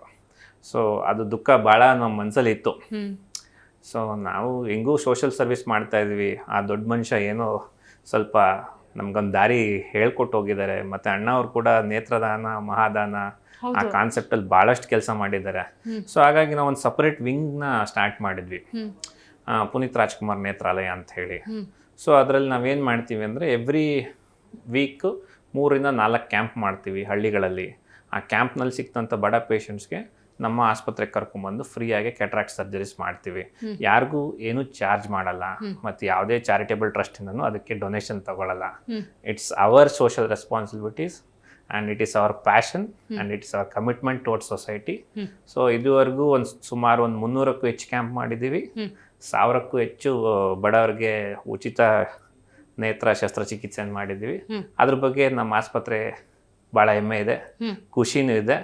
ಇದಕ್ಕೆಲ್ಲ ಕಾರಣ ನಮ್ಮ ಸಿಬ್ಬಂದಿಗಳು ಅಂತ ನಾನು ನಂಬಿದ್ದೀನಿ. ಖಂಡಿತ. ನನಗೆ ಆಶ್ಚರ್ಯ ಆಗಿದೆ ಅಂದರೆ ಒಬ್ರು ಆರ್ಥೋಪೆಡಿಕ್ಕು, ಇನ್ನೊಬ್ರು ಪಿಡಿಯಾಟ್ರಿಕ್ಕು, ಐ ರಿಲೇಟೆಡ್ ಅಂದರೆ ಹೌ ಯು ವಿಲ್ ಮ್ಯಾನೇಜ್ ಅಂತ ಇದೆಲ್ಲವನ್ನ. ಡಾಕ್ಟರ್ ಏಕಾಂತ್ ಅಂತ ಆಫ್ಥಾಲ್ಮಾಲಜಿಸ್ಟ್ ಇದ್ದಾರೆ, ನೇತ್ರ ತಜ್ಞರಿದ್ದಾರೆ. ಅವರು ಆ ಡಿಪಾರ್ಟ್ಮೆಂಟ್ನ ರನ್ ಮಾಡ್ತಾರೆ. ಎಲ್ಲ ಸಪೋರ್ಟಿಂಗ್ ಸ್ಟಾಫ್ ಸುಮಾರು ಒಂದು 5-6 ಜನ ಸಪೋರ್ಟಿಂಗ್ ಸ್ಟಾಫ್ ಇದ್ದಾರೆ. ಸೊ ಹಾಗಾಗಿ ಆ ಯೂನಿಟ್ ಚೆನ್ನಾಗಿ ನಡೀತಾ ಇದೆ. ಮೇಲಾಗಿ ಆ ಭಾಗದಲ್ಲಿ ಕಣ್ಣಿನ ಆಸ್ಪತ್ರೆ ಇರಲಿಲ್ಲ ನಮ್ಮ ಗುಬ್ಬಿ ಭಾಗದಲ್ಲಿ, ಅದರಿಂದ ಅಲ್ಲಿ ಭಾಗದ ಜನಗಳಿಗೆ ತುಂಬ ಹೆಲ್ಪ್ ಆಗ್ತಾ ಇದೆ. ಈಗ ವೈದ್ಯರಾಗಿ ಶಿಬಿರಗಳನ್ನು ಮಾಡೋದು, ಆಸ್ಪತ್ರೆಗಳು, ಕ್ಲಿನಿಕ್ಗಳು ಅಂದರೆ ಅದು ನಿಮ್ಮ ಲಿಮಿಟೇಷನ್ ಒಳಗೆ. ಬಟ್ ಸರ್ಕಾರಿ ಶಾಲೆ ನವೀಕರಣ ಕಾರ್ಯಕ್ರಮಗಳಲ್ಲಿ ನೀವು ಭಾಗಿಯಾಗ್ತೀರಿ. ವಿದ್ಯೆ ಅನ್ನೋದು ಬಹಳ ಮುಖ್ಯ ಅಂತ ಆ ಬಗ್ಗೆ ಕೂಡ ಫೋಕಸ್ ಮಾಡ್ತಿರಲ್ಲ, ಇದ್ರ ಬಗ್ಗೆ ತಿಳಿಸ್ಕೊಡಿ. ಮೇಡಮ್, ವಿದ್ಯೆ ಮನುಷ್ಯನ ಇವತ್ತು ನಾನು ಇಲ್ಲಿ ಕುತ್ಕೊಳ್ಳೋದಕ್ಕೆ ವಿದ್ಯೆ ಕಾರಣ. ಹೌದು. ಆಮೇಲೆ ಎಷ್ಟೋ ಜನಕ್ಕೆ ಗೊತ್ತಿಲ್ಲ ಸರ್ಕಾರಿ ಶಾಲೆಗಳ ಮಹತ್ವ ಏನು ಅಂದರೆ, ನಾವಿರ್ಬೋದು, ನಮ್ಮ ತಂದೆ ಕಾಲದವ್ರು ಇರ್ಬೋದು, ನಮ್ಮ ತಾತನ ಕಾಲದವರು, ಅಂದರೆ ಸ್ವತಂತ್ರದ ನಂತರ 3 ತಲೆಮಾರುಗಳನ್ನ ಸಾಕಿರೋದು ಸರ್ಕಾರಿ ಶಾಲೆಗಳು. ಈಗ ನಾವು ಎಲ್ಲ ಪ್ರೈವೇಟ್ ಇನ್ಸ್ಟಿಟ್ಯೂಷನ್ಸ್ನ ICSE, CBSE ಇದೆಲ್ಲ ನೋಡ್ತಾ ಇದ್ವಿ. ನಮ್ಮ 3 ತಲೆಮಾರು ಹೋಲಿಸಿದ್ರೆ ನಾವೆಲ್ಲ we are products of government schools. ಇವತ್ತು ನಮ್ಮ ಕಣ್ಮುಂದೆ ಏನಾದ್ರು ಸ್ವರ್ಗೋದ್ ನೋಡಿದ್ರೆ ಸ್ವಲ್ಪ ಬೇಜಾರಾಗುತ್ತೆ. ಸೊ ಹಾಗಾಗಿ ನಮ್ಮ ತಂದೆ ಓದಂಥ ಶಾಲೆನ ನಾವು ಆಸ್ಪತ್ರೆ ಪರವಾಗಿ ದತ್ತು ತಗೊಂಡಿದ್ದೀವಿ. ಅಲ್ಲಿ LKG UKGನ ಪ್ರಾರಂಭ ಮಾಡಿದ್ದೀವಿ. ಫಸ್ಟ್ ಸ್ಟ್ಯಾಂಡರ್ಡ್ನ ಇಂಗ್ಲೀಷ್ ಮೀಡಿಯಂ ಸ್ಟಾರ್ಟ್ ಮಾಡಿದ್ದೀವಿ. ಸೊ ಆಲ್ಮೋಸ್ಟ್ ಅಲ್ಲಿ ಫಸ್ಟ್ ಸ್ಟ್ಯಾಂಡರ್ಡ್ಗೆ 3-4 ಅಡ್ಮಿಷನ್ಸ್ ಆಗ್ತಾ ಇತ್ತು. ಈಗ 30 to 40 ಅಡ್ಮಿಷನ್ಸ್ ಆಗ್ತಾ ಇದೆ. ಆಮೇಲೆ ಅಲ್ಲಿ ಬೇಕಾದಂಥ ಇನ್ಫ್ರಾಸ್ಟ್ರಕ್ಚರ್ನ ಇಂಪ್ರೂವ್ ಮಾಡಿದ್ದೀವಿ. ಬೇಸಿಕ್ ಕಾನ್ಸೆಪ್ಟ್ ಏನಂದರೆ, ಇಂಗ್ಲೀಷ್ ಮೀಡಿಯಂ ಸ್ಟಾರ್ಟ್ ಮಾಡಿ LKG UKGನ ನಾವು ಕೊಟ್ಟರೆ ಅದೊಂದು ಸ್ವಲ್ಪ ಗ್ಯಾಪ್ ಫೀಲಿಂಗ್ ಆಗುತ್ತೆ. ಈಗ ನಮ್ಮ ಒಂದೇ ಹಳ್ಳಿಯಲ್ಲಿ 2 ಮಕ್ಳನ್ನ ತಗೊಳ್ಳಿ, ಒಂದು ಮಗು ಶಿಶುವಾರಕ್ಕೆ ಹೋಗ್ತಾ ಇದೆ, ಇನ್ನೊಂದು ಮಗು LKG UKGಗೆ ಹೋಗ್ತಾ ಇದೆ ಅಂದರೆ ಅವರಿಬ್ಬರಲ್ಲಿ ಒಂದು ಗ್ಯಾಪ್ ಕ್ರಿಯೇಟ್ ಆಗುತ್ತೆ. ಹೌದು. ಅವ್ರನ್ನ ಫಸ್ಟ್ ಸ್ಟ್ಯಾಂಡರ್ಡ್ ಇಂಗ್ಲೀಷ್ ಮೀಡಿಯಂ ಹಾಕಿದ್ರೆ ತುಂಬ ಕಷ್ಟ ಆಗುತ್ತೆ. ಹಾಗಾಗಿ ಆ ಗ್ಯಾಪ್ನ ನಾವು ಫಿಲ್ ಮಾಡಿದ್ರೆ ಇಲ್ಲಿ ಫಸ್ಟ್ ಸ್ಟ್ಯಾಂಡರ್ಡ್ ಅಡ್ಮಿಷನ್ಸ್ ಜಾಸ್ತಿ ಆಗುತ್ತೆ. ಸೊ ಆ ಕೆಲಸ ನಾವು ಮಾಡಿದ್ದೀವಿ, ಅದ್ರಲ್ಲಿ ಯಶಸ್ಸು ಕೂಡ ಪಡೆದಿದ್ದೀವಿ. ಸುಮಾರು ಆಲ್ಮೋಸ್ಟ್ ಒಂದು 100-110 ಸ್ಟ್ರೆಂತ್ ಇದಿತ್ತು, ಇವತ್ತು 200 ಗಡಿವರೆಗೂ ಬಂದಿದೆ ಅಲ್ಲಿ ಲಾಸ್ಟ್ 3 ವರ್ಷದಲ್ಲಿ, 3 years ಅಲ್ಲಿ. ಸೊ ಅಡ್ಮಿಷನ್ ಇಂಪ್ರೂವ್ ಆಗಿದೆ, ಇನ್ಫ್ರಾಸ್ಟ್ರಕ್ಚರ್ ಚೆನ್ನಾಗಿದೆ. ಸೊ ಎಜುಕೇಶನ್ ಅವೇರ್ನೆಸ್ ಕೂಡ ಇಂಪ್ರೂವ್ ಮಾಡ್ತಾ ಇದೆ. ಇದು ಅಗೇನ್ ಇಂಡೈರೆಕ್ಟ್ಲಿ ಸೊಸೈಟಿಗೆ ಹೆಲ್ಪ್ ಮಾಡ್ತಾ ಇದೆ. ಸೊ ಆ LKG UKGಗೆ ಏನು ಅವರು ಕ್ಯಾಪಿಟೇಷನ್ ಶುಲ್ಕ ಕೊಡಬೇಕಿತ್ತು ಅದೆಲ್ಲ ಅವ್ರಿಗೆ ತಗ್ಗಿದೆ. ನಮ್ಮಲ್ಲಿ ಫ್ರೀ. LKG UKG ಇರ್ಬೋದು, ಫಸ್ಟ್ ಸ್ಟ್ಯಾಂಡರ್ಡ್ ಇಂಗ್ಲೀಷ್ ಬರೋದು ನಮ್ಮಲ್ಲಿ ಫ್ರೀ. ಆ ಮಕ್ಕಳಿಗೆ ಯಾರೆಲ್ಲ ಅಡ್ಮಿಷನ್ ಆಗ್ತಾರೋ ಅವ್ರಿಗೆಲ್ಲ ಬೇಕಾದಂಥ ಬ್ಯಾಗು, ಬುಕ್ಸ್ ಇರ್ಬೋದು, ಯೂನಿಫಾರ್ಮ್, ಶೂ, ಸಾಕ್ಸು, ಅವ್ರಿಗೆ ಬೆಂಚು, ಡೆಸ್ಕು ಏನು ಬೇಕೋ ಅದನ್ನ ನಮ್ಮ ಚಾಲುಕ್ಯ ಆಸ್ಪತ್ರೆಯಿಂದ ನಾವು ಪ್ರೊವೈಡ್ ಮಾಡ್ತೀವಿ. ಪ್ರತಿಭಾ ಪುರಸ್ಕಾರ ಕಾರ್ಯಕ್ರಮ, ಇದ್ರ ಬಗ್ಗೆ ತಿಳಿಸ್ಕೊಡಿ. ಮಕ್ಕಳಿಗೆ ಒಂದು ರೀತಿ ಪ್ರೇರಣೆ, ಒಂದು ಪುರಸ್ಕಾರ ಸಿಕ್ಕಿದಾಗ. ಖಂಡಿತ. ನಾನು ಕೂಡ ಸ್ಕಾಲರ್ಶಿಪ್ಪಲ್ಲಿ ಓದಿರೋದ್ರಿಂದ ಆ ಪ್ರೋತ್ಸಾಹ ಭಾಳ ಇಂಪಾರ್ಟೆಂಟ್ ಅಂತ ನಂಬಿದ್ದೀನಿ. ಅದು ಮನುಷ್ಯನ ಒಂದೊಂದ್ಸರಿ ಪುಷ್ ಮಾಡುತ್ತೆ. ಖಂಡಿತ ಖಂಡಿತ. ಹಾಗಾಗಿ ನಮ್ಮ ತಾಲೂಕಿನಲ್ಲಿ SLC ಮತ್ತು PUC ಮಕ್ಕಳು, ಬಡ ಮಕ್ಕಳು, ಗ್ರಾಮೀಣ ಭಾಗದಲ್ಲಿ ಓದಿ ಚೆನ್ನಾಗಿ ಓದಿರೋಣ ಅಂಥವ್ರನ್ನ ಗುರುತಿಸಿ ಪ್ರತಿಭಾ ಪುರಸ್ಕಾರ ಮಾಡೋ ಅಂತ ಆಲೋಚನೆ ಇದೆ, ಮಾಡ್ತಾನೂ ಬಂದಿದ್ದೀವಿ. ಮುಂಚೆಲ್ಲ ಹೆಂಗಿತ್ತು ಅಂದರೆ, ಮಕ್ಕಳು ಹೊರಗೆ ಆಟ ಆಡ್ತಿದ್ರು, ಅವ್ರನ್ನ ಒಳಗೆ ಎಳ್ಕೊ ಬರೋದು ತುಂಬ ಕಷ್ಟ ಆಗ್ತಿತ್ತು. ಇವತ್ತು ಹೊರಗೆ ಹೋಗಿ ಅಂದರೂ ಹೋಗ್ತಾ ಇಲ್ಲ, ಎಲ್ಲ ಮೊಬೈಲ್ ಮೇನಿಯಾ ತಂತ್ರಜ್ಞಾನದ ಒಳಗೆ ನುಗ್ಗೋಗ್ಬಿಟ್ಟಿದ್ದಾರೆ. ಸೊ ಅದರಲ್ಲೂ ವಿಶೇಷವಾಗಿ ಕ್ರೀಡೆಯಲ್ಲಿ ಯಾರಿದ್ದಾರೆ ಅಂಥ ಮಕ್ಕಳಿಗೆ ಪ್ರೋತ್ಸಾಹ ನೀಡುವಂಥ ನಿಟ್ಟಿನಲ್ಲೂ ಕೂಡ ಕಾರ್ಯೋನ್ಮುಖರಾಗಿದ್ದೀರಿ, ಇದ್ರ ಬಗ್ಗೆ ತಿಳಿಸ್ಕೊಡಿ. ಮೇಡಮ್, ಗುಬ್ಬಿಯಲ್ಲಿ ತುಂಬ ಸ್ಪೋರ್ಟ್ಸ್ ಕ್ಲಬ್ಸ್ ಇದ್ದಾವೆ. ಸ್ಪೆಷಲಿ ದೇಸಿ ಕ್ರೀಡೆಗಳಾದಂಥ ವಾಲಿಬಾಲ್ ಇರ್ಬೋದು, ಖೋಖೋ ಇರ್ಬೋದು, ಮತ್ತು ಕಬಡ್ಡಿ ಇರ್ಬೋದು, ಇದಕ್ಕೆ ಭಾಳಷ್ಟು ಪ್ರೋತ್ಸಾಹ ಇದೆ ಅಲ್ಲಿ. ಹಾಗಾಗಿ ನಾವು ಯಾರೇ ಕ್ರೀಡಾಪಟುಗಳು ಬಂದ್ರೂ ಅವ್ರಿಗೆ ಪ್ರೋತ್ಸಾಹ ರೀತಿಲಿ ಮಾಡಿ ಕಳಿಸ್ತೀವಿ.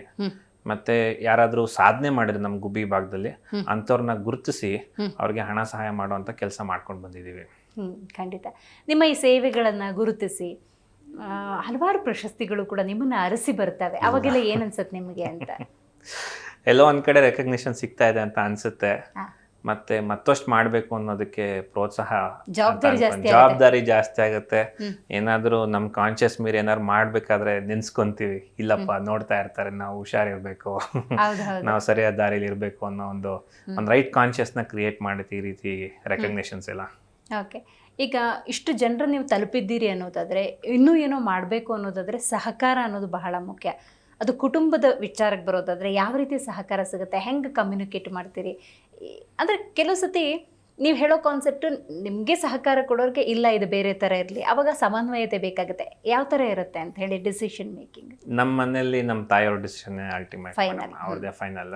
ನಮ್ಮ ತಾಯಿಯವ್ರು ಹೇಳಿದ ರೀತಿ ನಾವೆಲ್ಲ ಮಕ್ಕಳು ನಡ್ಕೊತೀವಿ. ಮತ್ತು ಮೇಲಾಗಿ ಫ್ಯಾಮಿಲಿ ಅನ್ನೋದಕ್ಕಿಂತ ಫ್ರೆಂಡ್ ಸರ್ಕಲ್ ಚೆನ್ನಾಗಿದೆ ನಮ್ಮದು.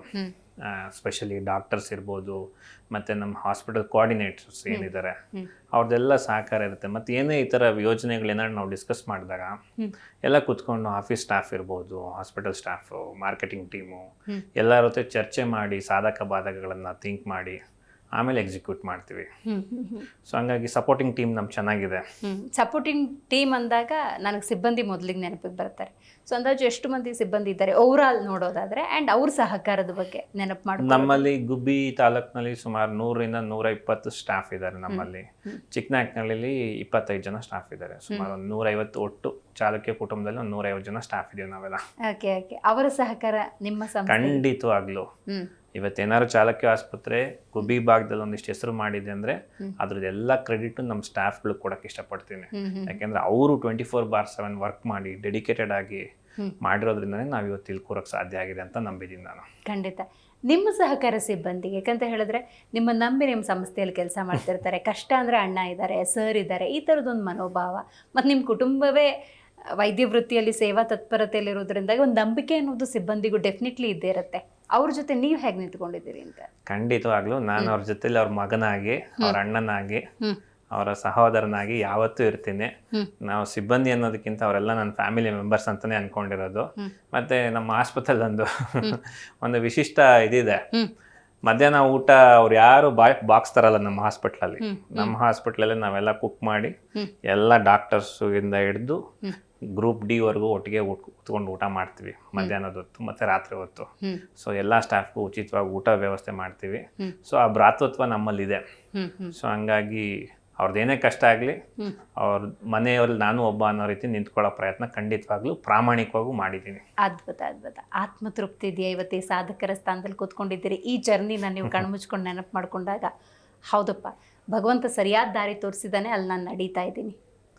ಖಂಡಿತವಾಗ್ಲೂ ಇದೆ ಮೇಡಮ್. ನಮ್ಮ ತಂದೆ ತಾಯಿ ಆಶೀರ್ವಾದ ಇರ್ಬೋದು, ನಮ್ಮ ಗುರು ಹಿರಿಯರ ಮಾರ್ಗದರ್ಶನ, ನಮ್ಮ ಸ್ನೇಹಿತರ ಸಹಕಾರ ಇರ್ಬೋದು, ಇದೆಲ್ಲ ನೆನೆಸ್ಕೊಂಡಾಗ ಸ್ವಲ್ಪ ವಿಭಿನ್ನವಾಗಿ ಬಂದಿದ್ದೀವಿ ದಾರಿಯಲ್ಲಿ. ಮುಂದೆ ಇದನ್ನ ಮುಂದುವರಿಸ್ಬೇಕು, ಇನ್ನೂ ಹೆಚ್ಚಿನ ಜವಾಬ್ದಾರಿಗಳು ತಗೋಬೇಕು, ಇನ್ನೂ ಹೆಚ್ಚಿನ ಕ್ಷೇತ್ರದಲ್ಲಿ ವಿಸ್ತರಿಸ್ಕೋಬೇಕು, ಮತ್ತು ಆದಷ್ಟು ಸಮಾಜಮುಖಿಯಾಗಿ ಬದುಕಬೇಕು ಅನ್ನೋದು ಒಂದು ಸಂಕಲ್ಪ ಇದೆ ಮೇಡಮ್. ಎಲ್ಲ ದೇವ್ರ ಇಚ್ಛೆ, ನೋಡ್ಬೇಕು. 24/7 ಕೆಲಸ ಮಾಡಲೇಬೇಕಿದು. ನಿಮಗೆ ನೀವು ಹೇಗೆ ಸಮಯ ಕೊಡ್ತೀರಿ, ಕುಟುಂಬಕ್ಕೆ ಹೆಂಗೆ ಸಮಯ ಕೊಡ್ತೀರಿ ಅಂತ? ಒಂದೊಂದ್ಸರಿ ಕಷ್ಟ ಆಗುತ್ತೆ ಮೇಡಮ್, ಬಟ್ ಅನಿವಾರ್ಯ. ನಮ್ಮ ವೃತ್ತಿ ಅದೇ ಥರ ಇರುತ್ತೆ. ಎಮರ್ಜೆನ್ಸೀಸ್ ಬರುತ್ತೆ, ಮತ್ತು ತುಂಬ ಕ್ಲಿನಿಕ್ ಇರೋದ್ರಿಂದ ಟ್ರಾವೆಲಿಂಗು ಜಾಸ್ತಿ ಇರುತ್ತೆ. ಸೊ ಸ್ವಲ್ಪ ಕುಟುಂಬಕ್ಕೆ ಟೈಮ್ ಕೊಡೋಕ್ಕೆ ಕಷ್ಟ ಆಗುತ್ತೆ. ಬಟ್ ಮನೇಲಿ ನಮ್ಮ ಶ್ರೀಮತಿ ಡಾಕ್ಟರ್ ರಶ್ಮಿ ಇರ್ಬೋದು, ಮಗಳು Arna, they are good, they are cooperative with us. ಏನೇ ಫ್ಯಾಮಿಲಿ ಟೈಮ್ ಇದ್ರೂ ಸ್ಟ್ರೆಸ್ ರಿಲೀವಿಂಗ್ ಥರ. ನಾನು I enjoy company with my daughter. Very nice, very nice. ಜೊತೆಗೆ ಈಗ ನಿಮ್ಮ ಜೊತೆ ಮಾತಾಡ್ತಿರ್ಬೇಕಾದ್ರೆ ನಿಮ್ಮ ಕುಟುಂಬದ ಮನಸ್ಥಿತಿ, ಅವರ ಯೋಚನೆಗಳು, ಸಮಾಜಕ್ಕೆ ಹೆಂಗಿರಬೇಕು, ನಿಮ್ಮ ತಂದೆ ತಾಯಿ ಹಾಕೊಟ್ಟ ದಾರಿ, ಇದೆಲ್ಲವೂ ಯೋಚನೆ ಮಾಡಬೇಕಾದ್ರೆ ಡೆಫಿನೆಟ್ಲಿ ಆ ಒಂದು ಗುಡ್ ಪಾತಲ್ಲಿ ನೀವು ಹೋಗ್ತಿದ್ದಾರೆ ಅನ್ನೋದು ರಿಜಿಸ್ಟರ್ ಆಗುತ್ತೆ. ನಿಮಗೂ ಅದೇ ಥಾಟ್ ಇದೆ. ಬಟ್ ಕೆಲವೊಮ್ಮೆ ಏನಾಗ್ಬಿಡುತ್ತೆ ಅಂದರೆ, ಏನೇ ಒಳ್ಳೇದು ಮಾಡೋಕ್ಕೆ ಹೋದರೂ ಅದರಲ್ಲೂ ಟೀಕೆ ಟಿಪ್ಪಣಿಗಳನ್ನು ಹುಡುಕಿ ಹೇಳೋರು ಇರ್ತಾರೆ. ಅವಾಗ ಏನನ್ಸುತ್ತೆ? ನನಗೆ ಇರೋ ಶಾರ್ಟ್ ಎಕ್ಸ್ಪೀರಿಯನ್ಸಲ್ಲಿ ಏನನ್ಸುತ್ತೆ ಮೇಡಮ್, ಅಪ್ರಿಸಿಯೇಷನ್ ಎಷ್ಟು ಅಕ್ಸೆಪ್ಟ್ ಮಾಡ್ಕೋಬೇಕೋ ಟೀಕೆ ಟಿಪ್ಪಣಿಗಳನ್ನೂ ಅಷ್ಟೇ ಸ್ವೀಕರಿಸ್ಬೇಕು. ಕೀರ್ತಿ ಅಪಕೀರ್ತಿ ಎರಡನ್ನೂ ಸಮಾನಾಗಿ ಸ್ವೀಕರಿಸ್ಬೇಕು ಅಂತ ಅಂದ್ಕೊಂಡಿದ್ದೀನಿ. ಓಕೆ ಓಕೆ, ಆಯಿತು. ಮುಂದಿನ ಗುರಿ ಇದೇನೋ ಇಟ್ಕೊಂಡಿದ್ದೀನಿ, ಈ ವಿಶ್ ಫುಲ್ಫಿಲ್ ಆಗಬೇಕು, ನನಗೊಂದು ಸಮಾಧಾನ ಸಿಗುತ್ತೆ? ಮುಂದಿನ ಗುರಿ ಹಾಸ್ಪಿಟಲ್ ಫೀಲ್ಡಲ್ಲೇ ಸ್ವಲ್ಪ ಇನ್ನೂ ಎಕ್ಸ್ಪಾನ್ಷನ್ ಮಾಡಬೇಕು ಅಂತ ಅಂದ್ಕೊಂಡಿದ್ದೀವಿ. ಮತ್ತಷ್ಟು ಸ್ಪೆಷಾಲಿಟೀಸು ಸೂಪರ್ ಸ್ಪೆಷಾಲಿಟೀಸ್ನ ಗುಬ್ಬಿಗೆ ತರಬೇಕು ಅಂತ ಅಂದ್ಕೊಂಡಿದ್ದೀವಿ. ಮತ್ತು ಒಂದು ಪ್ಯಾರಾಮೆಡಿಕಲ್ ಕಾಲೇಜು ಮತ್ತು ನರ್ಸಿಂಗ್ ಕಾಲೇಜ್ನ ನಮ್ಮ ಹಾಸ್ಪಿಟಲ್ ವತಿಯಿಂದ ಗುಬ್ಬಿಗೆ ತರಬೇಕು ಅಂದ್ಕೊಂಡಿದ್ದೀನಿ. ಸ್ವಲ್ಪ ಹೆಲ್ತ್ ಅವೇರ್ನೆಸ್ ಆಗುತ್ತೆ ಮತ್ತು ಜಾಬ್ ಓರಿಯೆಂಟೇಷನ್ ಕೋರ್ಸಸ್ ಅವೆಲ್ಲ ಆಗಿರೋದ್ರಿಂದ ಉದ್ಯೋಗದಲ್ಲಿ ಕೂಡ ಸೃಷ್ಟಿ ಆಗುತ್ತೆ ಆ ಭಾಗದಲ್ಲಿ. ಅದೊಂದು ಕನಸಿದೆ. ಮತ್ತು ನಮ್ಮ ಗುಬ್ಬಿಯಲ್ಲಿ ಮೇಜರಾಗಿ ಕೃಷಿ ಆಧಾರಿತ ತೋಟಗಾರಿಕೆ ಜಾಸ್ತಿ, ಅಲ್ಲಿ ಇಂಡಸ್ಟ್ರೀಸ್ ಇಲ್ಲ. ಹೆಲ್ತ್ ರಿಲೇಟೆಡ್ ಇಂಡಸ್ಟ್ರೀಸ್ ಯಾವ್ದಾದ್ರು ಮಾಡಬೇಕು ಅಂತ ಸುಮಾರು ಯೋಜನೆಗಳನ್ನ ವರ್ಕೌಟ್ ಮಾಡ್ತಾ ಇದ್ದೀವಿ. ಇನ್ನು 1-2 ವರ್ಷಗಳಲ್ಲಿ ಕೆಲವು ಇಂಡಸ್ಟ್ರೀಸ್ ಮಾಡಬೇಕು ಅನ್ನೋದು ಮನಸ್ಸಲ್ಲಿ ಆಸೆ ಇದೆ. ಖಂಡಿತ. ನಿಮ್ಮ ಊರಿನಲ್ಲಿ ಏನೇ ಆರೋಗ್ಯ ಸಮಸ್ಯೆ ಆಯಿತು ಅಂದರೆ ಚಾಲುಕ್ಯ ಆಸ್ಪತ್ರೆ ಇದೆ ಅಥವಾ ನಮ್ಮೂರು ಇದ್ದಾರೆ, ಈ ಥರದ ಭಾವನೆ, ಈ ಥರದ ಫೀಡ್ಬ್ಯಾಕ್ ಬಂದಾಗ ನಿಮ್ಗೆ ಅನಿಸುವಂತಹ ಭಾವನೆ? ಒಂದು ಸಾರ್ಥಕತೆ, ಖಂಡಿತ ಸಾರ್ಥಕತೆ ಅನಿಸುತ್ತೆ. ನಾನು ನಂಬಿರೋದು ಒಂದೇ ಮೇಡಮ್, ನಮ್ಮ ಓದು ನಮ್ಮ ಜನಗಳಿಗೆ ಹೆಲ್ಪ್ ಆಗಬೇಕು. ಖಂಡಿತ ಅಷ್ಟಾದರೆ ಸಾಕು, ಈ ಬದುಕು ಸಾರ್ಥಕ ಅನಿಸುತ್ತೆ. Very nice. ಇವತ್ತಿನ ಕಾರ್ಯಕ್ರಮದಲ್ಲಿ ನೀವು ಭಾಗಿಯಾಗಿ ಚಾಲುಕ್ಯ ಆಸ್ಪತ್ರೆಯ ನಿರ್ಮಾಣ ಇರ್ಬೋದು, ನಿಮ್ಮ ಬದುಕಿರ್ಬೋದು, ಒಂದು ಜನ್ಮ ಅಂತ ಪಡ್ಕೊಂಡ ಮೇಲೆ 4 ಜನಕ್ಕೆ ಉಪಕಾರ ಆಗುವ ಹಾಗೆ ಹೇಗೆ ಬದುಕಬೇಕು ಅನ್ನೋದನ್ನು ತಿಳಿಸ್ಕೊಟ್ಟಿದ್ದಕ್ಕಾಗಿ ಧನ್ಯವಾದಗಳು. Thank you madam, thank you. So ನೋಡಿದ್ರಲ್ಲ ವೀಕ್ಷಕರೇ, ಇವತ್ತಿನ ನಮ್ಮ ಕಾರ್ಯಕ್ರಮದಲ್ಲಿ ವೈದ್ಯೋ ನಾರಾಯಣ ಹರಿ ಅಂತ ಹೇಳ್ತೀವಿ. ಅಂದರೆ ವೈದ್ಯರ ನಾವು ಭಗವಂತನಿಗೆ ಯಾಕೆ ಹೋಲಿಸಿ ಹೇಳ್ತೀವಿ ಅನ್ನೋದಾದರೆ ಅದಕ್ಕೆ ಕಾರಣ ಇಷ್ಟೇ ನೋಡಿ. ಭಗವಂತ ಕೈ ಬಿಟ್ಟಾಗ ಎಷ್ಟೋ ಸಂದರ್ಭದಲ್ಲಿ ವೈದ್ಯರು ಕೈ ಹಿಡಿತಾರೆ. ಅಂಥ ಒಂದು ಅತ್ಯುತ್ತಮವಾದ ವೃತ್ತಿಯನ್ನು ಡಾಕ್ಟರ್ ನಾಗಭೂಷಣ್ ಅವರು ನಿರ್ವಹಿಸ್ತಾ ಇದ್ದಾರೆ. ಕಾರಣ ಏನು ಅಂತ ನೋಡೋದಾದರೆ, ತಾನು ಓದಿದ ಊರು ತನ್ನ ಗ್ರಾಮಕ್ಕೆ, ತನ್ನೂರಿಗೆ ಸಹಾಯಕವಾಗಬೇಕು ಅನ್ನುವಂತಹ ಮಾರ್ಗದರ್ಶನವನ್ನು ಅವರ ಪೋಷಕರು ತಿಳಿಸ್ಕೊಟ್ಟಿದ್ದಾರೆ. ಸೊ ಅಂತೆಯೇ ಬಹಳ ದೊಡ್ಡ ಗುರಿಯನ್ನು ಇಟ್ಕೊಂಡಿದ್ದಾರೆ. ತಮ್ಮೂರಿನ ಜನಕ್ಕೆ ಇನ್ನೂ ಬೇಕಾದಂಥ ಸೌಲಭ್ಯಗಳನ್ನು, ಸೌಕರ್ಯಗಳನ್ನು, ಆರೋಗ್ಯ ಸೇವೆಯನ್ನು ಒದಗಿಸಬೇಕು ಅನ್ನುವಂಥ ಅವರ ಸದಾಶಯ ಆದಷ್ಟು ಬೇಗ ಈಡೇರಲಿ ಅಂತ ಹೇಳ್ತಾ ಇವತ್ತಿನ ಕಾರ್ಯಕ್ರಮವನ್ನು ಮುಗಿಸೋಣ. ನೋಡ್ತಾ ಇರಿ ಜಿ ಕನ್ನಡ ನ್ಯೂಸ್, ಸತ್ಯವೇ ಸುದ್ದಿಯ ಜೀವಾಳ.